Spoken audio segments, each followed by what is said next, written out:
I stood there, holding the lunch I had made just an hour ago. Warm soup in a thermos, a slice of the apple pie Leonard loved, and a handwritten note folded like a secret. The receptionist looked at me, startled, unsure if she should let me through. But I didn't need her permission. I was his wife.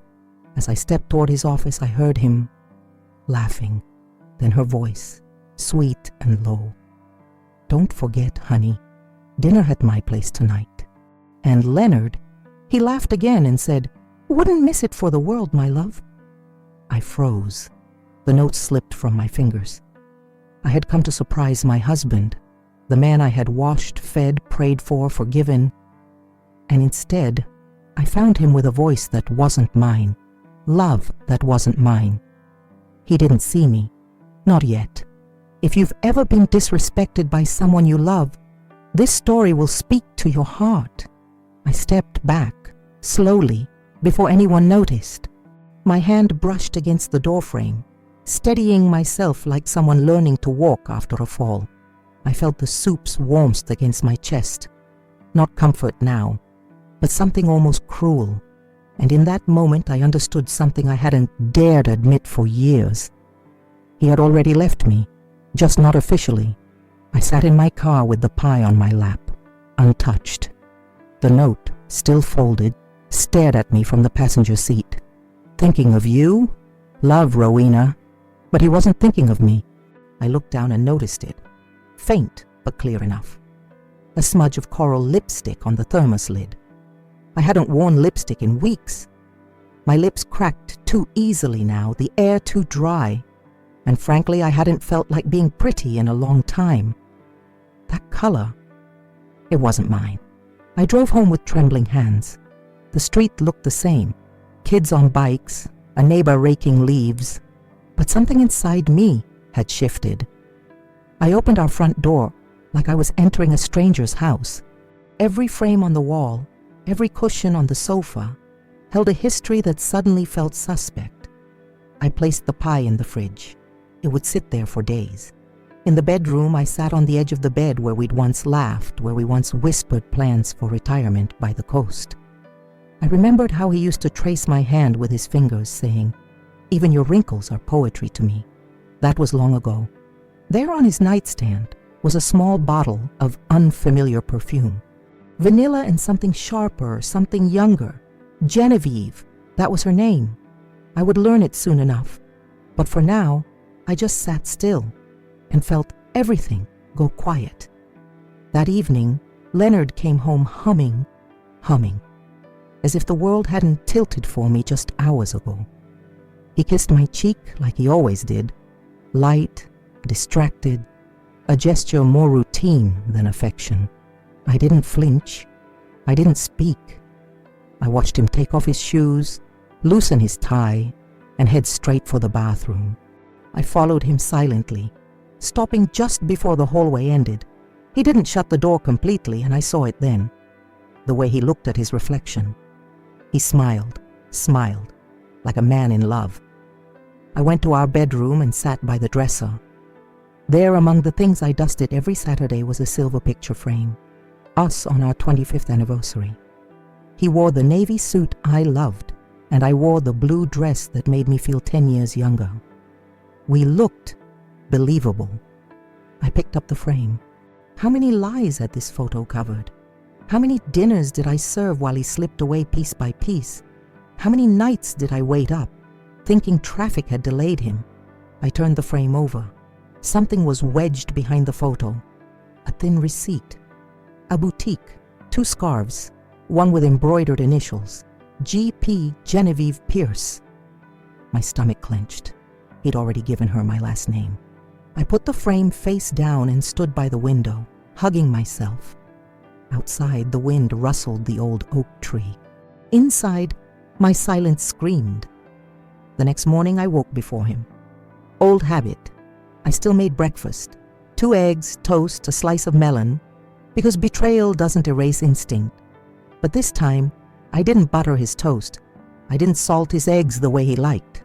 I just placed the plate down and watched it sit untouched as he rushed out the door, claiming a meeting.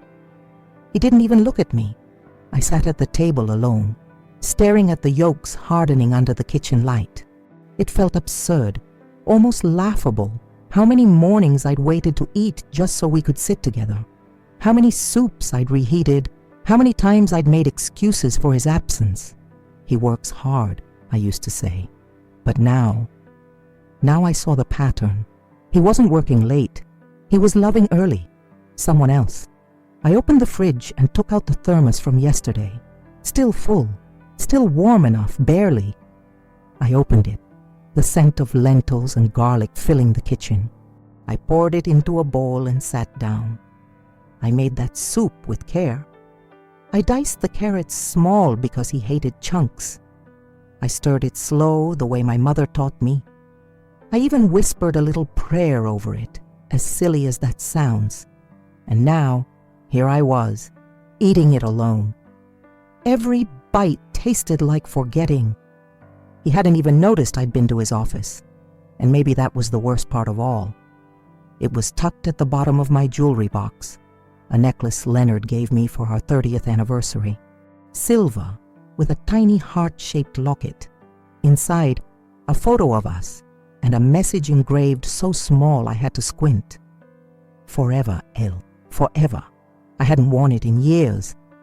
Not because I didn't love it, but because he'd stopped noticing. The last time I wore it to a dinner with his colleagues, he didn't say a word. I remember fumbling with the clasp in the mirror that night, hoping he'd glance up. He never did. This morning, I held it in my hand for a long while. There was a time I thought this locket meant something, that love was etched in metal and sealed in symbols. But symbols fade, metal tarnishes, promises too. I placed it on the windowsill. Outside, the mailman passed. I opened the door, and he handed me a small package, addressed to Leonard from GP. The handwriting had loops and little hearts over the eyes. I stared at it a moment longer than I should have. Then I walked back inside, quiet as a confession. I didn't open it. I didn't need to. Instead, I placed it next to the necklace on the windowsill. 2 stories, side by side. One worn thin by time, the other still scented with newness and lies.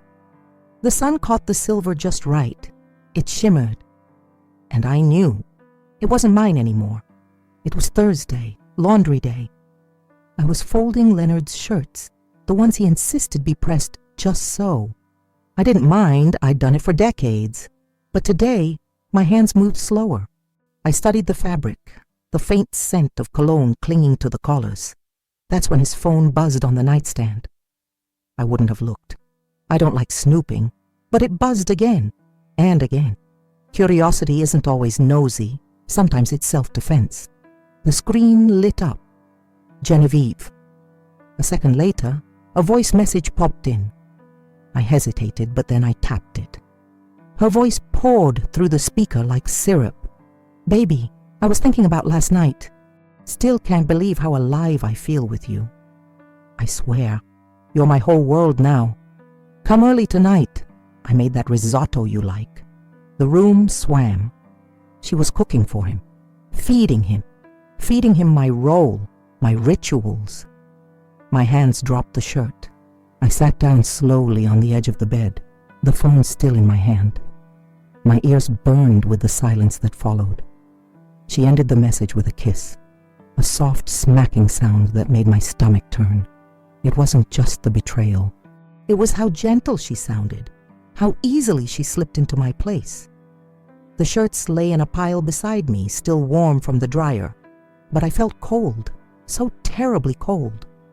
Later that afternoon, I went to the store, out of habit. Eggs, flour, his coffee, dark roast, no sugar, apples for his morning oatmeal. I pushed the cart slowly, moving through aisles like a ghost. Everything felt too bright, too clean, like the world didn't know what had cracked inside me. I passed by the bakery section and saw a woman about my age picking out a cake.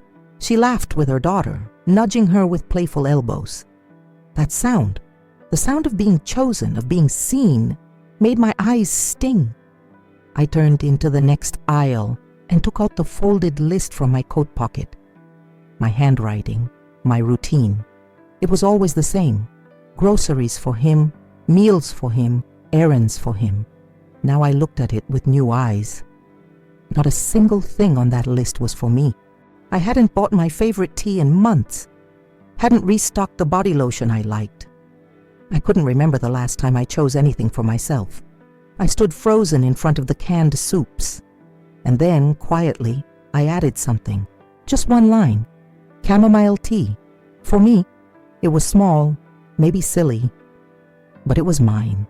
At checkout, I clutched that box of tea like it was something sacred, as if buying it meant I still existed outside of being his wife.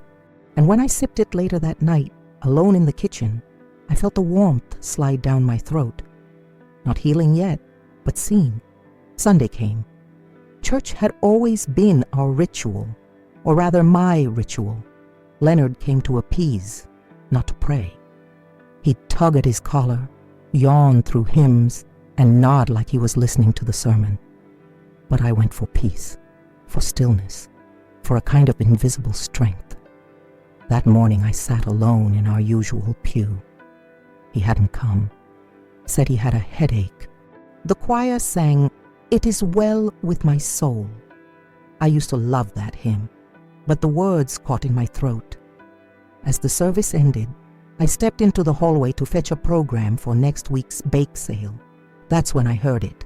2 women whispering near the coat rack. She's still coming to church like nothing's happened? Well, I suppose she doesn't know. Or maybe she's just pretending. The new woman? Genevieve something. She's been seen with Leonard more than once, and not just at the office. My heart thudded. They fell silent when they saw me, smiled, tight, guilty smiles. One of them touched my arm gently as if to say, "Poor thing." I walked past them with my head high, but inside something curled up tight. Not just pain, humiliation. They knew. Everyone knew. And I was the last to accept it. I reached the church door, paused, and turned back one last time. They were still watching me. So I smiled, not kindly, not bitterly. Just enough to remind them I wasn't gone yet. He came home late that night. Too late for anything innocent. I didn't ask where he'd been. I just watched him from the kitchen as he hung his coat by the door. Smooth, practiced, like someone used to slipping in and out of 2 lives. Then he kissed my forehead, absent-mindedly, like I was a habit he hadn't broken yet. That's when I smelled it. Not his usual cologne. No, this was sweeter, more floral, faint with a powdery finish. Perfume.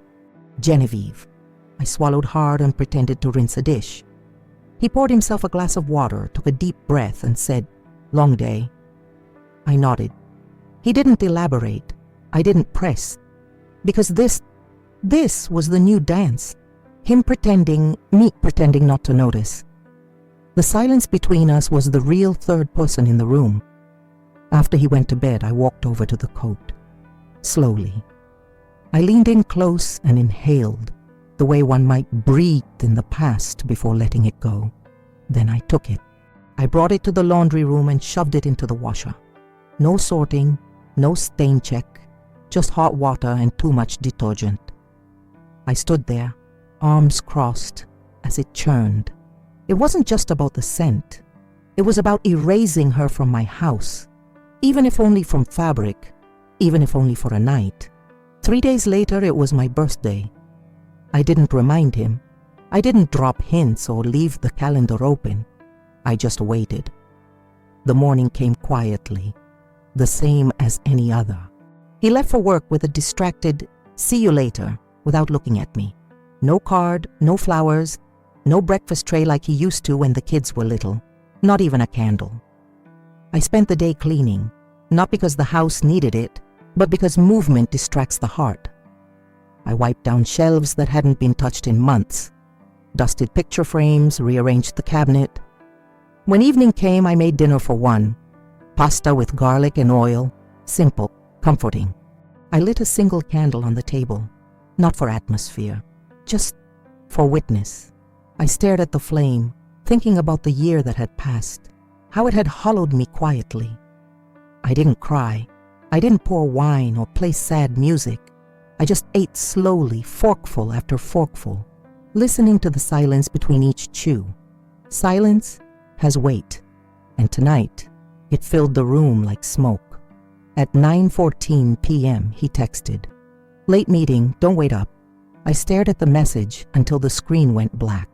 Then I blew out the candle. And in that moment, I wasn't sad. I was done. Because forgetting a woman's birthday is one thing. Forgetting she's still a woman, that's something else entirely. It happened by accident. I was putting away laundry when I opened Leonard's top drawer, the one where he kept loose change, old receipts, and those cufflinks he wore once a year. I reached in to adjust a folded sock and felt something hard, unfamiliar.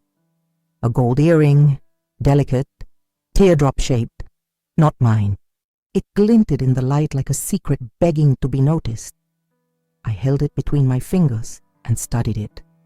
The kind of jewelry a woman wears when she wants to be noticed, admired. Not the kind of thing I'd worn in years. My ears were too sensitive now. I had given up beauty for comfort a long time ago. I stood there for a long while, the earring sitting in my palm like proof of a trial I never signed up for. He hadn't even bothered to hide it well. I walked to the bathroom and looked at myself in the mirror. My reflection didn't flinch. My face was soft from years of kindness, tired from years of service, and now sharper from the ache of betrayal. I didn't cry. Instead, I placed the earring gently on the edge of his sink, right next to his razor, not hidden, not thrown, just there, waiting to be noticed, like me. Let him see it. Let him wonder. Let him feel the quiet fury of a woman who still knows how to be graceful while breaking. Thursday used to be roast chicken night. I seasoned it the same way my mother did, lemon, garlic, rosemary under the skin. Leonard always said it was his favorite. He'd come home to the smell, kiss my cheek, and pour us both a glass of wine. That was before. This Thursday, I didn't cook. I let the house stay still. No clatter of pans, no scent of rosemary, just silence, and the soft ticking of the wall clock. He came home at 7:42 p.m. He stepped in, sniffed the air, then frowned. No dinner? I looked up from the book I wasn't really reading. No. He blinked. You're not feeling well? I shook my head. I'm just not making dinner tonight. He stood there for a moment too long, caught between confusion and discomfort. I guess I'll order something. I nodded and turned a page I hadn't read. He didn't ask why. He didn't offer to cook. He just walked away. I listened as he dialed. Chinese takeout. The same place we used to go to on Friday nights, back when we laughed over fortune cookies and shared egg rolls without asking. I heard him mumble something about sesame chicken, and I realized then, his hunger was never for food. It was for attention, admiration, someone to orbit around him. But I was no longer circling. I had stepped out of his gravity, and it felt like breathing for the first time in years. On Saturday morning, Leonard left his laptop open on the dining room table. That was rare. He was normally guarded with his things, passwords, phones turned over, tabs closed. But that day, he must have been in a rush. I wasn't snooping, I swear I wasn't. But when I placed the mail beside it, the screen lit up, and I saw it. An email. Subject, "Last night was magic," sent by Genevieve. I shouldn't have clicked it, but my fingers moved before my mind could stop them. Leonard, thank you for holding me while I cried about my sister. You made me feel safe, seen. I know we're still figuring this out, but I already feel like your wife in every way that matters. My stomach turned. His wife? No. I was his wife, legally, emotionally, and until now, foolishly. But then something else hit me, harder than the words. She signed off with, "Forever yours, G." And beneath that, a little postscript. P.S. I found that necklace I thought I lost, the one you said reminded you of your mother's. I felt the room spin. That necklace? That was mine, my mother's. I had shown it to Leonard once. years ago, during a quiet evening when we talked about family, about roots. He had held it in his hand and said, This carries soul. And now he was letting another woman wear it? Another woman name it as hers? The betrayal wasn't just physical, it was sacred. I was at the market picking up flowers for the church, the ones I arranged every Sunday. A quiet offering no one asked for but everyone expected. Carnations, white lilies, simple, modest. That's when I heard her. Genevieve Pierce? Isn't she the one getting married? I turned without meaning to. Two women near the flower stall, chatting like they were discussing the weather. Yes, to that businessman, Leonard. You know, the one with the salt and pepper hair. I thought he was married already. He was, or is. But I think they're separated. Quietly, you know. My hands tightened around the stems. A lily snapped. Genevieve Pierce, marrying Leonard. So that was her plan. They spoke of it like it was something beautiful. A second chance. A mature love story. But they didn't know about the soup left uneaten. The lipstick on my thermos. The gold earring in my drawer. The necklace that once belonged to my mother. I paid for the flowers and walked to my car with numb fingers. The sun was warm on my back, but I felt cold again. So cold. In the driver's seat, I didn't start the engine right away. I just stared at the bouquet beside me. Lilies, so full of grace, so fragile, like promises. And suddenly I didn't want to take them to church. I didn't want to carry symbols anymore. I wanted truth. Even if it meant the sound of wedding bells would feel more like sirens to my ears. The envelope came on a Tuesday, thin, cream-colored, no return address. At first I thought it was one of those formal letters, donations, local council notices. But when I opened it, my hands trembled. Inside was an invitation, elegant script, glossy cardstock. You are cordially invited to celebrate the union of Leonard Pierce and Genevieve Ainsley. No Mr. and Mrs. No acknowledgement, just my name, Rowena Pierce, on the envelope. It felt surgical, like they were cutting me out, formally, finally. The date was in 2 weeks. The venue? A vineyard not far from where Leonard and I once spent our 10th anniversary. I remember that trip. The vines, the sun, the way he held my hand and said, "No one knows me like you do, Ro." I stared at the invitation and noticed something else. She was taking my name. Genevieve Pierce. I whispered it aloud and it felt wrong in my mouth. She would sign it, hear it, wear it, be introduced by it. While what was I now? Just Rowena. I sat down at the table and ran my finger over the gold embossed letters. They shimmered, almost mocking. Then I folded it, slowly, precisely, and I lit a match. Not out of rage, out of mourning, because it wasn't just a wedding, it was an erasure, and I wasn't going to let them pretend I never existed. A week passed. No one remembered. Not Leonard, not even our son, busy with work and a young family of his own. The date came and went. October 12th, the day we were married 34 years ago. I remembered. I always remembered. Every year I would take out the old photo album, not the digital kind, the real one leather-bound, with corners worn soft from time. I'd trace the edges of our wedding photo with my fingers. I'd make his favorite dinner. Even last year, when things already felt distant, I had set the table with candles. But this year, I didn't. I sat on the porch with a cup of tea and let the day pass like a shadow. The album stayed closed. The kitchen stayed cold. Around 8 p.m., Leonard came home. He smelled of wine and laughter. Not ours, someone else's. He didn't look at me as he passed through the hallway. Just muttered, "Didn't expect you up this late." I stared at him for a long moment. "Do you know what today is?" He paused, frowned slightly. "Tuesday?" I let out a soft, bitter laugh. "It's our wedding anniversary." A beat of silence. "Oh," he said, too casually. "I thought that was next week." He walked into the bedroom, unbothered. I stood there unmoving, as if grief had poured concrete into my bones. It wasn't the forgetting that broke me. It was how easy it was for him to forget. The next morning I climbed into the attic. Not for cleaning, not for nostalgia. I needed to remember who I was before him. It was dim and musty, the kind of stillness that holds memories like breath in a chest. I moved aside old Christmas boxes, dusty trunks, until I found it, a small wooden chest carved with roses, my mother's. Inside were the things I hadn't touched in years, my college scarf, the dried bouquet from our wedding, a stack of letters I once wrote to Leonard, back when he was still my best friend, and at the very bottom, folded neatly, was a journal. Mine! I opened it and was struck by the handwriting. Younger, hopeful. I flipped through pages filled with dreams I had tucked away.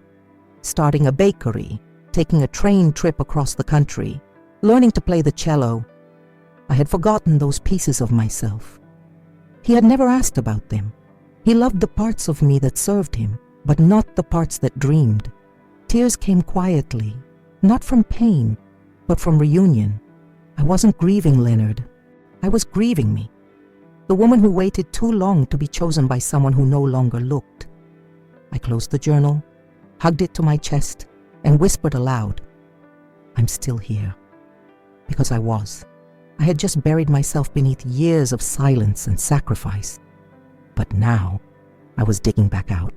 That Friday, Leonard asked me to drive his car to the mechanic. Something about a strange sound in the engine. He tossed me the keys over his shoulder like always. Not a glance, not a thank you. As I slid into the driver's seat, the air smelled different. Not musty like his usual cologne, but sweet, floral. That same powdery scent I'd caught on his collar weeks ago. I turned the ignition, and then I saw it. A small lavender gift bag on the passenger seat. Tissue paper still puffed from the top. No tag. But I didn't need one. It was from her. I opened it slowly, carefully, as if disarming a memory. Inside was a bottle of cologne, not his usual kind. Something new, expensive, with a handwritten note tucked inside. To my one and only. So you'll carry a little piece of me always. Love, G. One and only. My hands went still. I sat there in his car, surrounded by the scent of her, and remembered all the years I'd chosen his gifts with trembling hope, hoping to delight, to surprise, to be seen. Now she gave him cologne, and he wore it proudly. Without shame, without guilt. I didn't cry. I placed the note back inside, folded the tissue paper neatly, and put the gift bag in the glove compartment. Then I drove to the mechanic, because even betrayed women keep their word. But inside, something had finally snapped free. I wasn't invited, of course, but I went. Not to the wedding, to the rehearsal dinner. It was at the same restaurant Leonard and I had gone to for our 20th anniversary. Back then, he reserved the best table by the fireplace and toasted me with trembling eyes, saying, "You're the reason my life works." Now he sat with Genevieve, laughing. She wore white, not a dress, but a soft silken blouse that draped over her like she belonged in a painting. Her hand rested lightly on his. Their guests clinked glasses, smiled, whispered. I didn't enter. I sat at a table by the window, alone, ordered a coffee, and watched. There was an empty chair at the end of their table. And for a strange, haunting moment, I thought, that's my chair, the one I built with dinners, apologies, late-night talks, stitched buttons, held hands through funerals, whispered prayers in the dark. I earned that chair, and now it belonged to someone who hadn't even met him when his mother died. I watched Leonard lean in to whisper something into Genevieve's ear.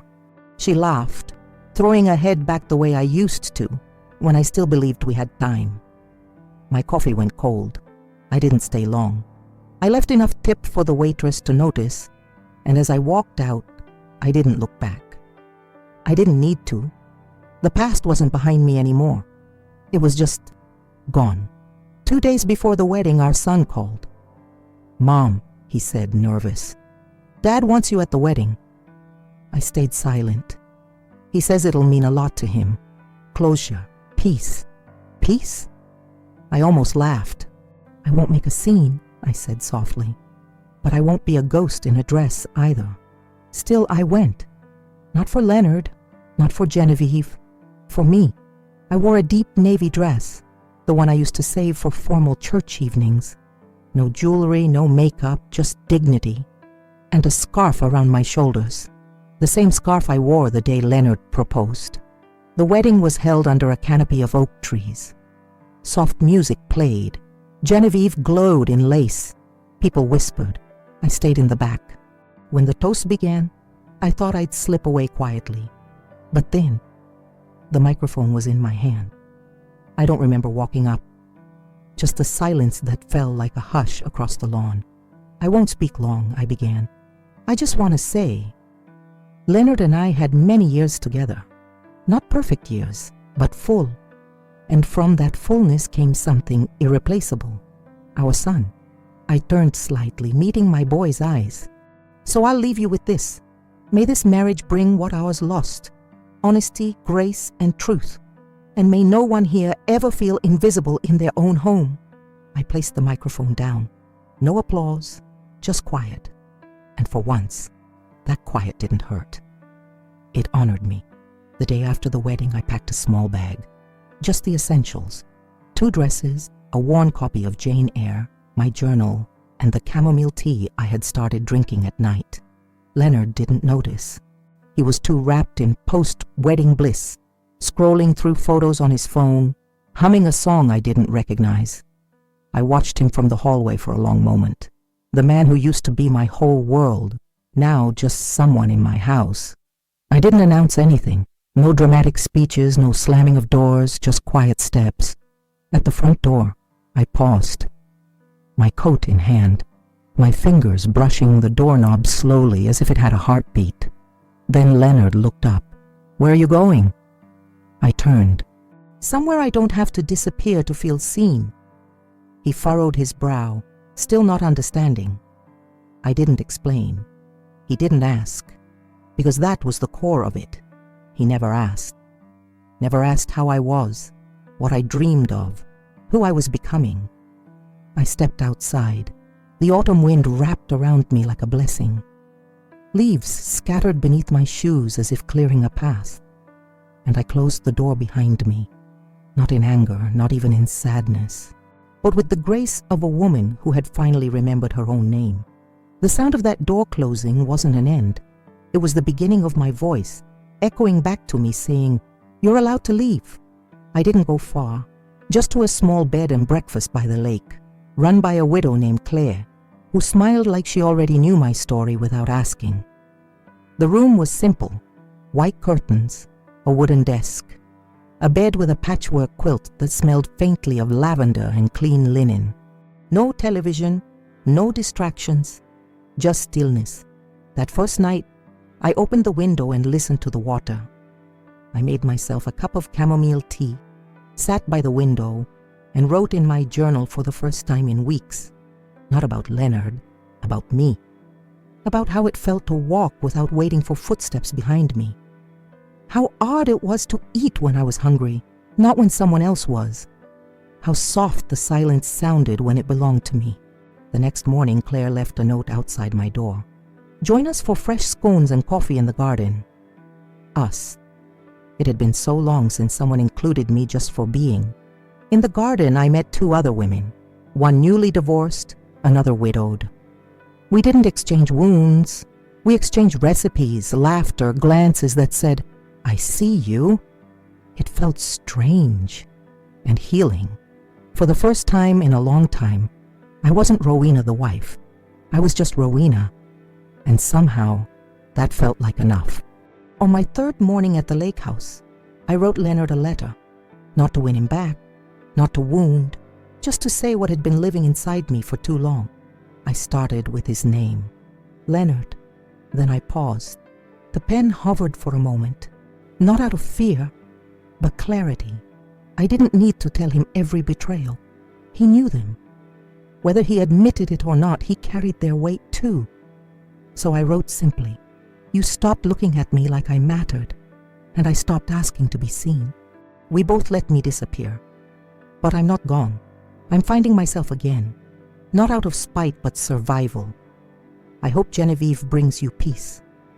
But I will no longer carry your silence like a sentence. I gave you the best years of my life. Now I am keeping the rest." I signed it, Rowena, no last name. I folded the letter and placed it in an envelope, but I didn't send it. I tucked it inside my journal like a pressed flower, something once living now flattened by time and truth. Because some letters aren't for postage, they're for freedom. And that morning, I walked by the lake, the sun warming my back, and felt a strange kind of weight lift from my chest. Not forgiveness, but peace. It was evening. The sky had turned that soft orange blush it gets just before it surrenders to dusk. I was peeling an apple on the porch when my phone rang. Leonard. I let it ring twice before answering. "Rowena," he said, hesitant. "You left." Just like that. I took a breath. Yes. A pause. I could hear him walking, that slight echo of leather soles on tile. Our kitchen, his new one. "I didn't think you'd actually go." "You didn't think I'd stay this long," I said calmly. He sighed. "You know, Genevieve isn't trying to replace you." I looked out over the lake. "She doesn't have to try. Don't be like that." "I'm not being anything," I replied. "I'm just being done." He went quiet.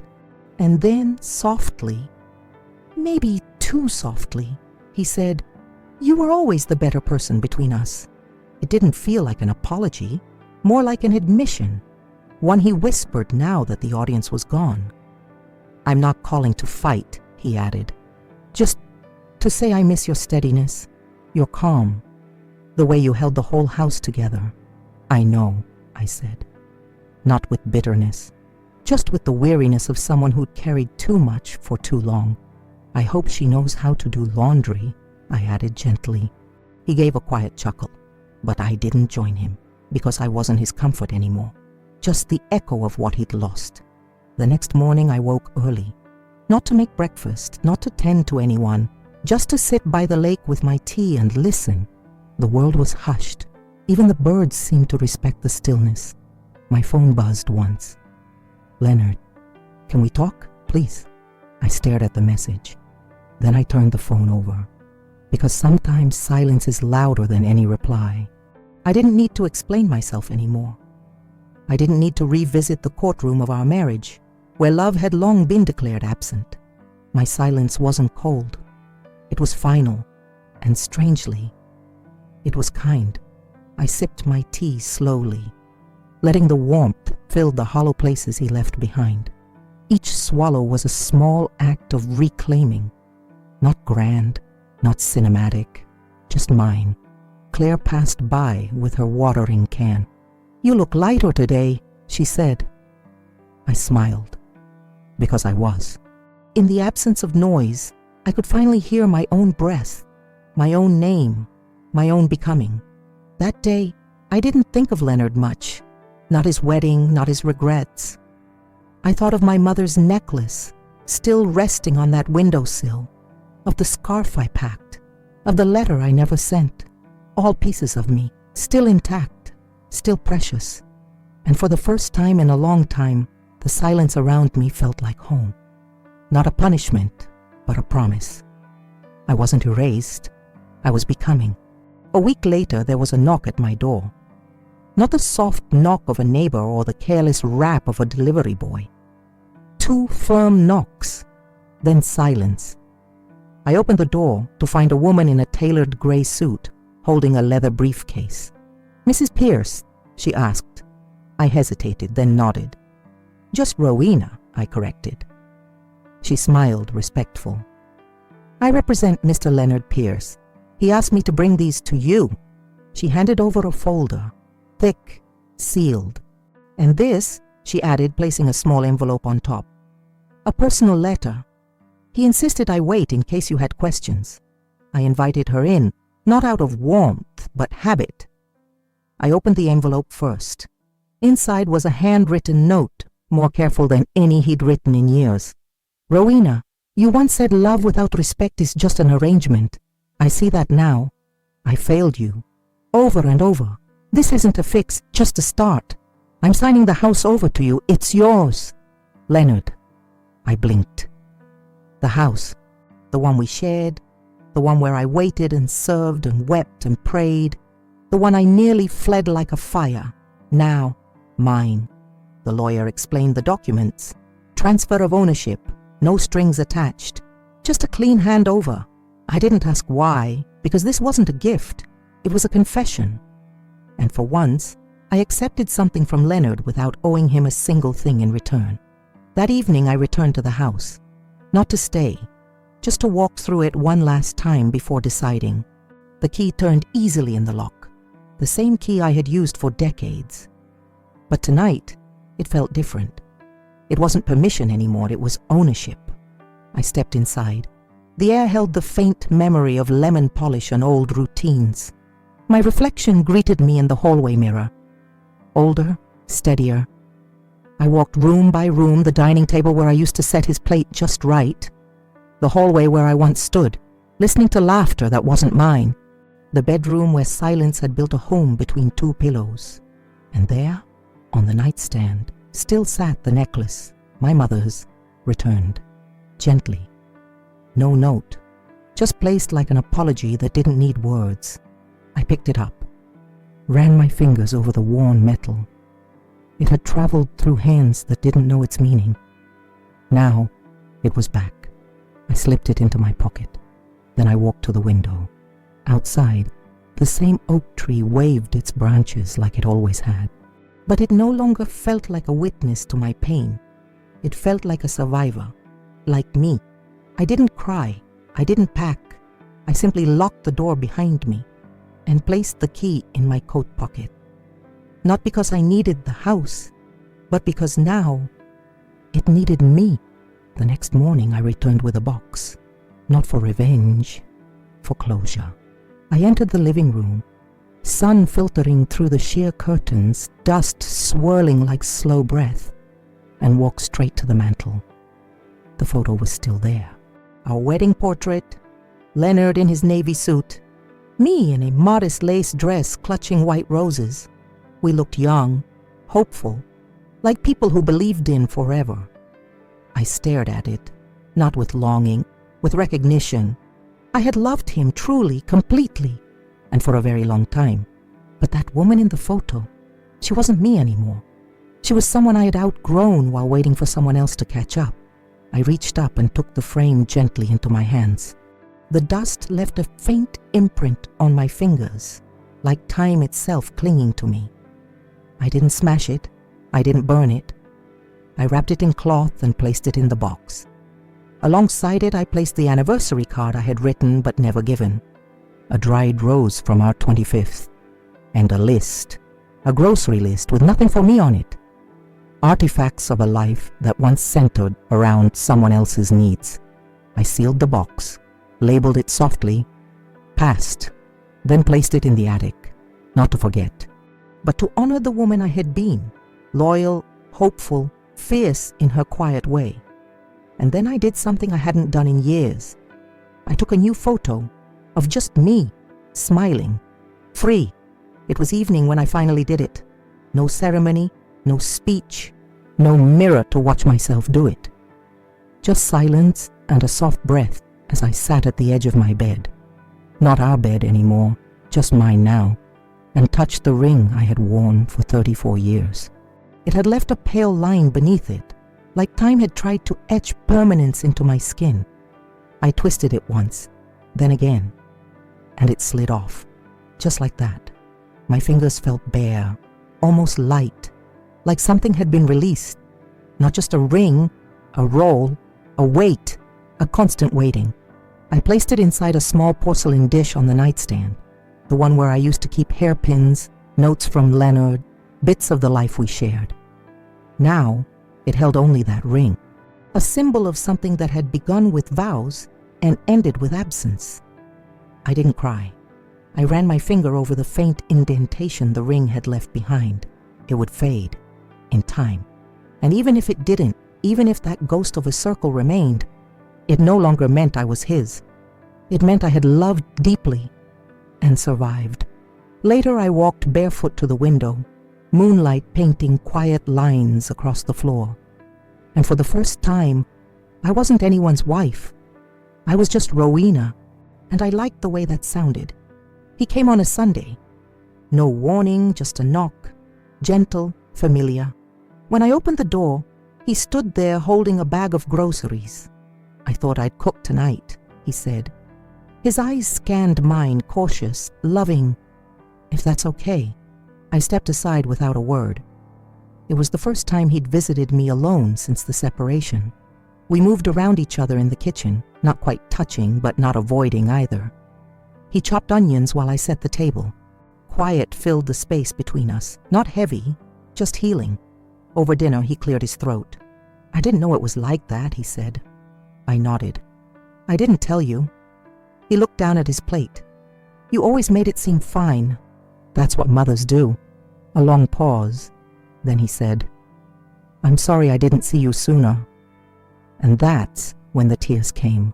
Not loud, just soft, like mist. Not because he had failed me, but because someone had finally seen me. I reached across the table, placed my hand over his. "You're seeing me now." He nodded, eyes glassy. Later we drank tea by the window. He told me about work, the kids, how much he missed my Sunday pot roast. I laughed, and when he hugged me goodbye, it was different. Longer, tighter, like a son who knew his mother was more than the meals she served or the silence she carried.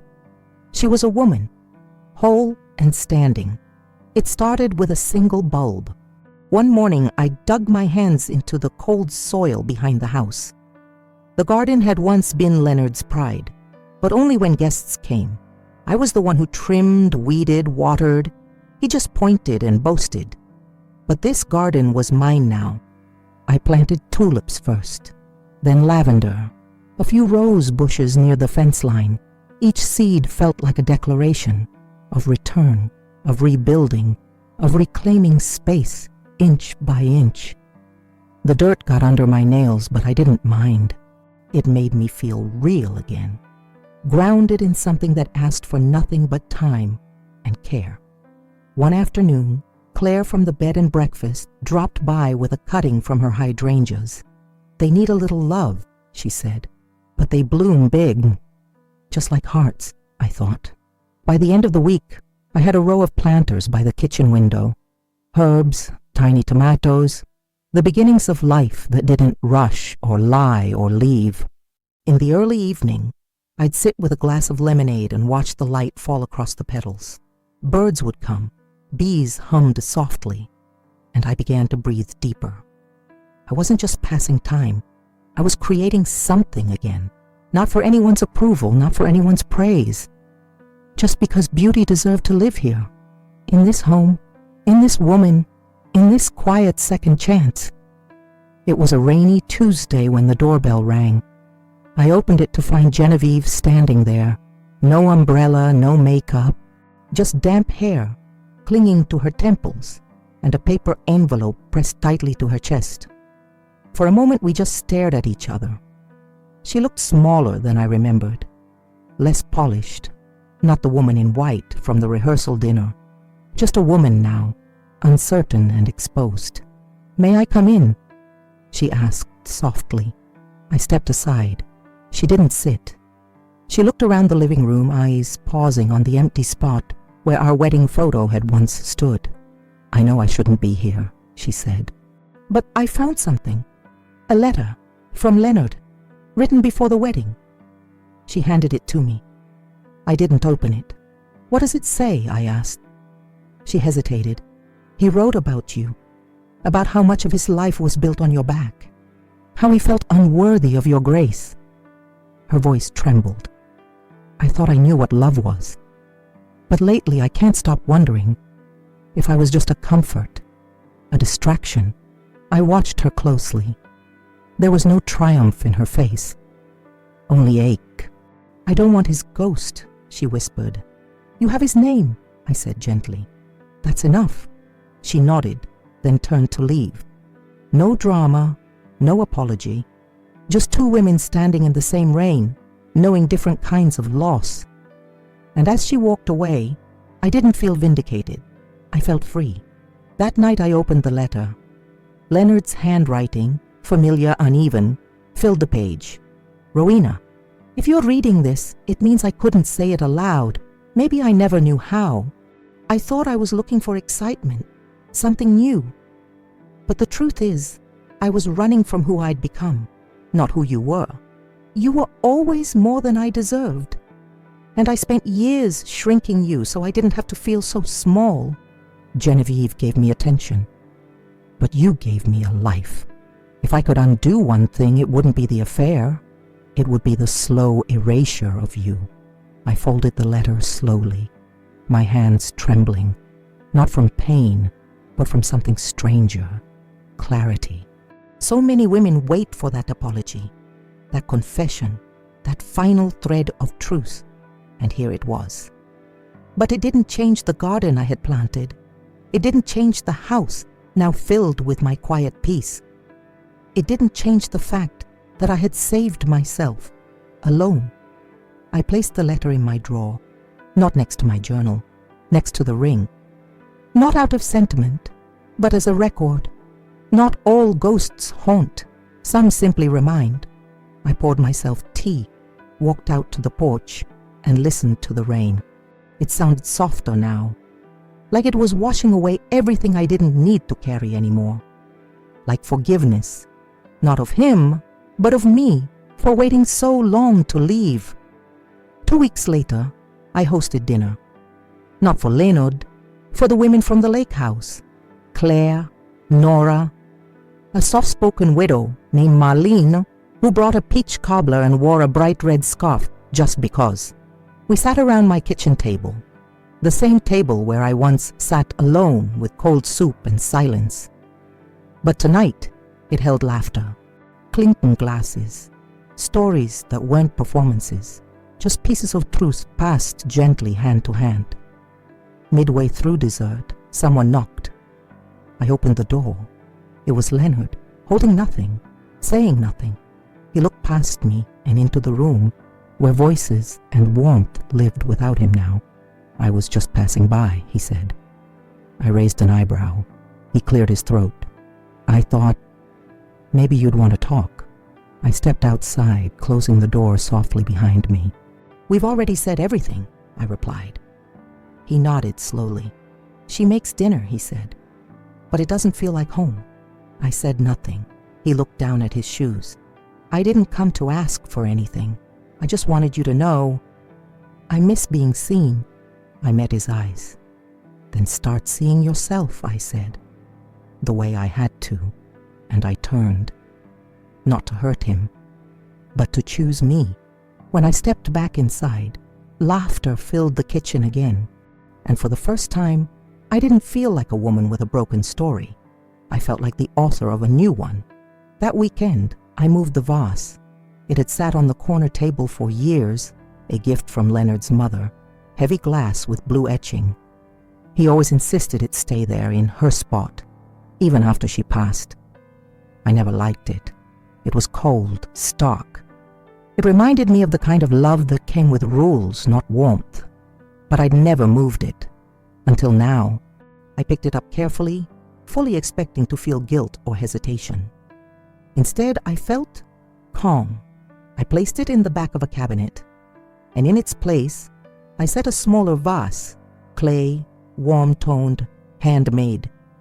Something I bought for myself last spring at a local fair. I had wrapped it in paper and tucked it away, thinking one day I'll deserve to use beautiful things for no reason at all. That day was today. I filled it with lavender from the garden, the kind that bloomed against all odds. The scent drifted through the room like a sigh. Later, a neighbor stopped by and commented, "That's new. It suits you." And I smiled, because it did.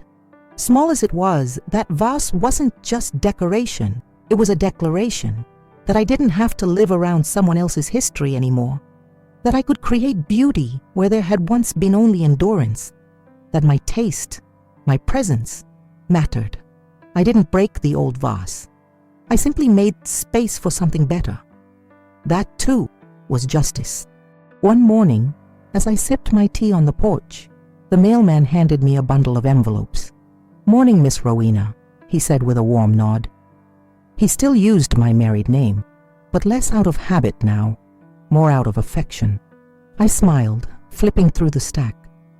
Bills, catalogs, a wedding thank you card from Genevieve and Leonard. The envelope was white, delicate. I paused, then opened it carefully. Inside was a photo, the two of them standing beneath a floral arch. She wore ivory. He wore a gray suit. His hand rested on her waist in a pose I'd seen in my own album. The message read, "Thank you for being part of the journey that led us here. Wishing you peace and joy, always. Genevieve and Leonard Pierce." I let out a quiet breath. There was no malice in it, just distance. A page turned. I didn't feel anger. I didn't feel loss. I felt the sharp line that now separated their story from mine. And I liked being on this side of it. I folded the card gently and placed it inside the same box where I had stored our wedding photo and the old ring. Not to hold on to, but to archive. A closed chapter. That evening I wrote a postcard to myself. It said only this: "Peace doesn't arrive with permission. It blooms where we decide to plant it." And I tucked it beside the lavender. The power flickered during a summer storm one night. Most of the house dimmed, the hallway, kitchen, even the porch. But the lamp in my reading corner stayed on. It was a small thing, a forgotten corner lamp with a warm, amber shade. I had rewired it myself months ago, when I started fixing things in the house that had been broken so long I thought they were just part of the architecture. That lamp used to be Leonard's mother's too, but now it belonged to no one, just me. I sat beside it in my old armchair, a quilt draped over my legs, the storm hissing against the windows like a whisper trying to pry its way in. But the room stayed warm, lit, safe. I opened a book and read by that light for hours, long after the storm had passed. I didn't miss him. I didn't need anyone to walk in and ask if I was cold or hungry or awake, because I was all those things, and I was fine. The light wasn't bright. It didn't blaze. It simply stayed on, like me, still here, still glowing, still finding warmth in the quiet spaces where I once only survived. And as I turned another page, I smiled softly, because this simple glow, this chair, this book, was everything I had once begged the world to give me. And now I had given it to myself. It was a Sunday morning when Leonard stopped by again. No warning this time. Just him, standing on my porch with a box in his hands and that familiar, unsure look. The one he wore when he was about to ask something he knew he didn't deserve. "I found more of your things," he said, offering the box. I didn't reach for it. Instead, I stepped outside and closed the door gently behind me. "I don't need anything back," I told him. "Everything I wanted I've already kept." He looked down at the box. I thought maybe we could talk, catch up, maybe go for a walk like old times. There it was, the reach for nostalgia, for the comfort of my steadiness. But I wasn't a place he could return to anymore. "Leonard," I said, my voice calm, "I forgive you." His eyes flickered. But forgiveness doesn't mean return. It means release. He opened his mouth to speak, then closed it. I took the box from his hands, placed it gently on the porch, and gave him a small smile. Not cruel, not sentimental, just finished. He stood there a moment longer. Then slowly he turned and walked down the steps. No dramatic exit, no parting words. And when he reached the gate, I closed the door behind me, the same door that once echoed with his silence. Now it closed with mine, firm, clear, and full of dignity. Late that summer, the garden exploded. The lavender stretched tall and fragrant. The tulips bowed in color. Even the hydrangeas, once frail clippings, blossomed into bursts of blue and blush. Neighbors paused at my fence to admire it. "Rowena," Claire said one morning, "this is the most beautiful I've ever seen this place." I smiled, because it was. Not just the flowers, but the silence between them. The air no longer held tension.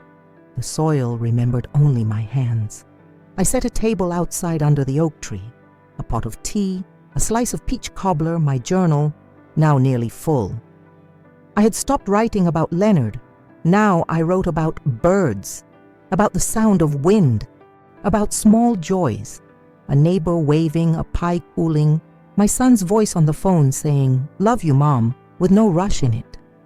And I wrote about healing, not as a moment, but as a rhythm. Each petal, each bloom, each sunrise had brought me back to myself. There was no dramatic ending, no parade, just the quiet truce of a life replanted, rerooted, reclaimed. And as I sat there, the breeze carrying the scent of lavender to my skin, I realized something simple and profound. Peace doesn't always arrive like thunder. Sometimes it blooms, softly, without needing to ask for space. That night I left the lamp on in the front room. Not because I needed it, but because I wanted to. It cast a soft circle of light onto the floor, quiet, steady, like the pulse of a house still full of breath. I made a cup of tea and walked through each room, gently touching the things that remained. The scarf by the door, the vase of lavender, the photo of me smiling in the garden. No ghosts, no noise, only the soft hum of a home that now reflected me. I stood by the window and looked out onto the street. The leaves whispered in the trees.